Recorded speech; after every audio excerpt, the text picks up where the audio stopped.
Hello friends, my self अनंत। आज मैं आपको जो हमने कल प्रेजेंट का इंडेफिनिट टेंस बताया था एक्टिव एंड पैसिव वॉइस की चेंजिंग में, उसी में आपको कुछ एग्जांपल्स के माध्यम से आपकी चीज़ को और आसान कर सकते हैं, जिससे आपको प्रेजेंट टेंस के सेंटेंसेस को बनाने में किसी भी तरीके की कोई परेशानी या कोई उलझन आपको दिक्कत महसूस न हो। तो आइए शुरुआत करते हैं अपनी क्लास का। मैं थोड़ा सा रिवीजन दे दूं। कल मैंने आपको बताया था कि इंग्लिश है, इसमें अगर आपने बहुत अच्छे से कोई भी फॉर्मेट हो, चाहे वो पैसिव का हो, नरेशन का हो, कोई भी सेंटेंस का अगर आपने सिंगुलर और प्लूरल का कॉन्सेप्ट अच्छे से समझ रखा है तो उन चीज़ों को चेंज करने में आपको दिक्कत बिल्कुल भी नहीं होगी।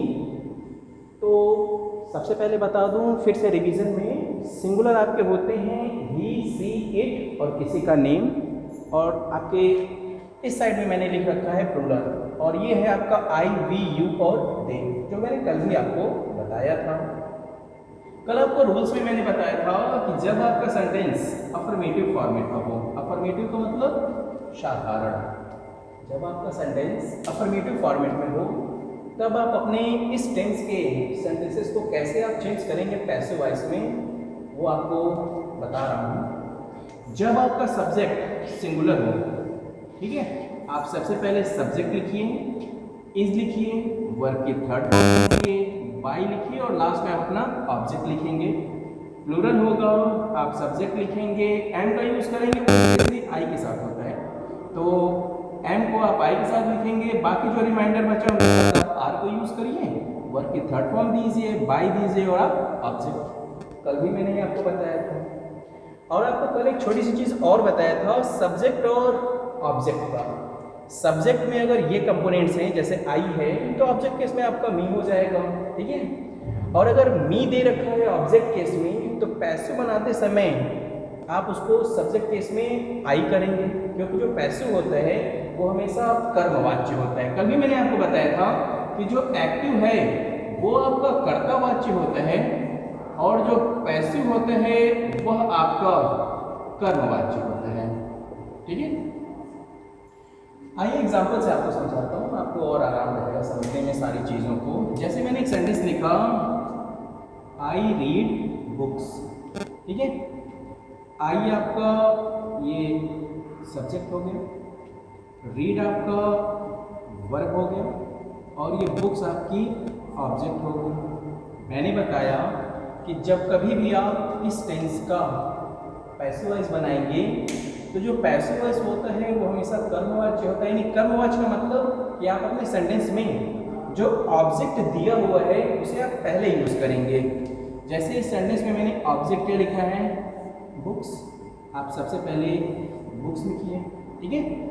अब बुक्स बोल रखा है तो इसका मतलब है कि ये मैक्सिमाइजेशन, ये प्लूरल में है आपका। अगर बुक होता, अगर मैं इसकी जगह पे बुक कर देता तो ये सिंगुलर बुक की बात करूँ, किसी एक किताब की, लेकिन मैंने आपको बोल रखा है बुक्स, इसलिए ये प्लूरल है और प्लूरल के साथ हमको क्या यूज करना है, हाँ ये देखिए प्लूरल का रूल है, सब्जेक्ट लिखा, उसके बाद एम या आर, एम को मैंने डिनोट कर दिया कि आप आई जब मिलेगा सब्जेक्ट में तो आप एम लगाइए, बाकी सबके साथ आप आर लिखेंगे। आपने बुक्स पाया, आर लिखा। अब वर्ब है आपका रीड, पैसिव की सबसे बड़ी खासियत वर्ब की थर्ड फॉर्म लेके चलता है। वर्ब है हमारा रीड और रीड का थर्ड फॉर्म, भले वर्ड मीनिंग आपकी यही है READ, लेकिन इसे पढ़ते समय हमेशा वर्ब के थर्ड फॉर्म जब भी पढ़ा जाता है तो इसे हमेशा रेड पढ़ा जाता है। आप रेड लिखेंगे, फिर उसके बाद वर्ब की थर्ड फॉर्म हो गई, आप बाई का यूज करेंगे, बाई लिखा। अब देखिए आई मेरा सब्जेक्ट केस में है, यहाँ सब्जेक्ट में है ना, जब आई सब्जेक्ट केस में होगा तो पैसिव बनाते समय हम ऑब्जेक्ट में इधर मेंशन करेंगे तो क्या कर देंगे, मी कर देंगे। तो आई रीड बुक्स, इसका पैसिव आपका बनेगा बुक्स आर रेड बाई और आई का मी, ठीक। आइए एक और एग्जांपल आपको दिखाता हूँ। जैसे मैंने सेंटेंस लिखा, you beat me, you beat me, तुम मुझे, यू का मतलब तुम, मी का मतलब मुझे, तुम मुझे, बीट मतलब पीटना, तुम मुझे पीटते हो, प्रेजेंट का इंडेफिनिट टेंस है। आप इस सेंटेंस का पैसिव बनाएंगे तो ऑब्जेक्ट केस में देखिए लिखा है ना मी। अब यहाँ देखिए ऑब्जेक्ट केस में मी लिखा है, तो इसका मतलब जब आप पैसिव में आएंगे तो ये ऑब्जेक्ट केस वाला जब पैसिव में आपने उठाया तो इसे सब्जेक्ट बनाएंगे तो मी का क्या होता है आई। आई हमारा प्लूरल है, ये देखिए प्लूरल वाली सीरीज में यहाँ भी देखिए प्लूरल में मैंने आई मेंशन कर रखा है। आप पैसिव बनाते समय सबसे पहले सब्जेक्ट लिखेंगे, आपने सब्जेक्ट लिखा आई। अब आई के साथ सब्जेक्ट दिया, आगे बढ़ना है हमें आई के साथ क्या यूज करना है एम। हमने आई के बाद एम लिखा, सब्जेक्ट लिखा, एम लिखा। अब उसके बाद वर्ब की थर्ड फॉर्म बीट का थर्ड फॉर्म बीटेन, ये देखिए बीटेन किया, वर्ब की थर्ड फॉर्म हो गई। फिर हमें बाई यूज करना है, बाई लिखा। और ये देखिए यू सब्जेक्ट केस में है और पैसिव बनाते समय ऑब्जेक्ट केस में डालेंगे तो आप अपनी सीरीज में देखिए सब्जेक्ट केस में अगर यू है तो ऑब्जेक्ट केस में भी आपका क्या होता है यू, इसलिए इस बाई के बाद मैंने क्या लगाया यू। इस तरीके से यू बीट मी, इसका पैसिव वॉइस बहुत इजी।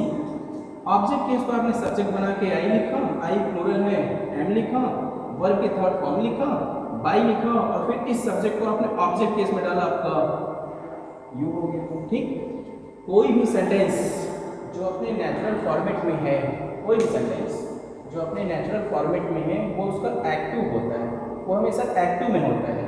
और जब कभी भी आपने उसके ऑब्जेक्ट से उसको पहचाना, ऑब्जेक्ट से आपने उसको बनाया तो आपने उस सेंटेंस को तुरंत पैसिव वॉइस में कन्वर्ट कर दिया।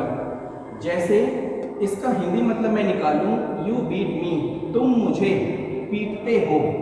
और जैसे ही मैं पैसिव वॉइस में बोल रहा हूँ, मैं ये बोल रहा हूँ I am beaten by you, कि जो मैं हूँ वो तुम्हारे द्वारा पीटा जाता है। ये आपका इस सेंटेंस का पैसिव वॉइस है। आइए एक एग्जांपल आपको और देते हैं। नेक्स्ट सेंटेंस मैंने जैसे लिखा दे कॉल अस, वे लोग हमें बुलाते हैं, दे कॉल अस। ठीक, अब इसका पैसिव वही बात, दे है आपका ये सब्जेक्ट केस में है, ठीक है, ये आपका वर्ब हो गया और अस आपका ये ऑब्जेक्ट केस में है, इसलिए ये आपका ऑब्जेक्ट पे है। ठीक है, आपका ये सेंटेंस का नेचुरल फॉर्मेट है, ये एक्टिव में है, नेचुरल है इसलिए एक्टिव में है। आपको पैसिव बनाना पड़ेगा तो सबसे पहले कर्म वाच्य है ना, यानी अपने सेंटेंस का जो ऑब्जेक्ट है, ऑब्जेक्ट आपके पास अस है ना, उसे आप पहले लाओगे। तो ये तो ऑब्जेक्ट केस में था, लेकिन सेंटेंस जब भी बनता है तो हमेशा सब्जेक्ट केस पहले मानता है। आप इधर देखिए ऑब्जेक्ट केस में अस है, जब आप सब्जेक्ट केस में आए हैं तो क्या बना है वी। आपने इस ऑब्जेक्ट को यहाँ फर्स्ट बनाया पैसिव बनाते समय, तो सब्जेक्ट केस में इस अस का आपने क्या लिखा वी। वी हमारा प्लूरल होता है, ये देखिए प्लूरल में मैंने वी लिख रखा है, वी आपका प्लूरल है। और प्लूरल का रूल ये कह रहा है, फिर से वही बात, सब्जेक्ट लिखेंगे एम या आर। एम को मैंने स्पेशली बता रखा है कि वो सिर्फ आई के साथ चलेगा, बाकी जो बचेगा उसके साथ आर। आपने वी लिखा, प्लूरल है, प्लूरल के बाद आपने आर लिखा, यानी वी आर। वर्ब की थर्ड फॉर्म, कॉल का थर्ड फॉर्म कॉल्ड लिखा, फिर उसके बाद सब्जेक्ट लिखा, हेल्पिंग वर्ब लिखा, वर्ब की थर्ड फॉर्म दे दिया, फिर उसके बाद आपने बाई मेंशन किया, बाई हो गया। और फिर आपका जो सब्जेक्ट केस का है उसे ऑब्जेक्ट केस में यहाँ आपने लिखा, तो सब्जेक्ट में दे है, दे का देखिए सब्जेक्ट केस में दे है, ऑब्जेक्ट में आप जाएंगे क्या हो जाएगा देम, इसलिए इस बाई के बाद हमने देम लिख दिया। तो ये छोटा सा कुछ एग्जाम्पल्स रहे हैं जिसकी वजह से या जिनसे आप उन चीज़ों को बहुत अच्छे तरीके से आप चेंज कर सकते हैं।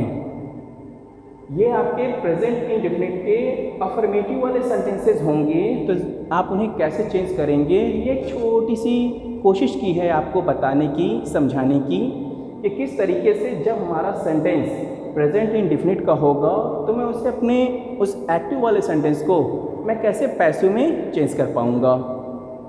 इसमें और भी कोई चीज़ें हैं आपके पास, जैसे आज मैंने आपको अफर्मेटिव में बताया है, अफर्मेटिव कल की जो मेरी क्लास होगी उसमें मैं आपको इसी टेंस का, प्रेजेंट इंडेफिनिट टेंस का ही, जब आपका सेंटेंस नेगेटिव फॉर्मेट में होगा तो आप उसे कैसे चेंज करेंगे, ये मैं आपको अपनी अगली क्लास में एक छोटी सी कोशिश करूँगा कि कितना आसान तरीके से आपको प्रेजेंट इंडेफिनिट टेंस के इस नेगेटिव वाले फॉर्मेट वाले सेंटेंस को मैं पैसों में बहुत आसानी से चेंज कर सकूँ। मेरी छोटी सी क्लास,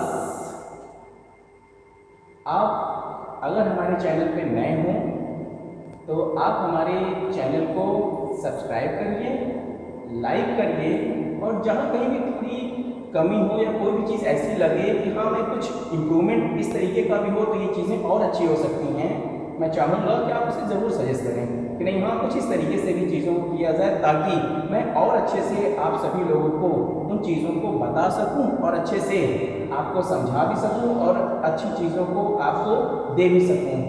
एक सभी से रिक्वेस्ट होगी, अगर हर चीज़ें अच्छी लग रही हैं, समझ में भी आ रही हैं, तो आप हमारे चैनल को सब्सक्राइब भी करिए और एक अच्छा लाइक भी दीजिए, जिससे सारी चीज़ें और अच्छी और प्यारी रहें।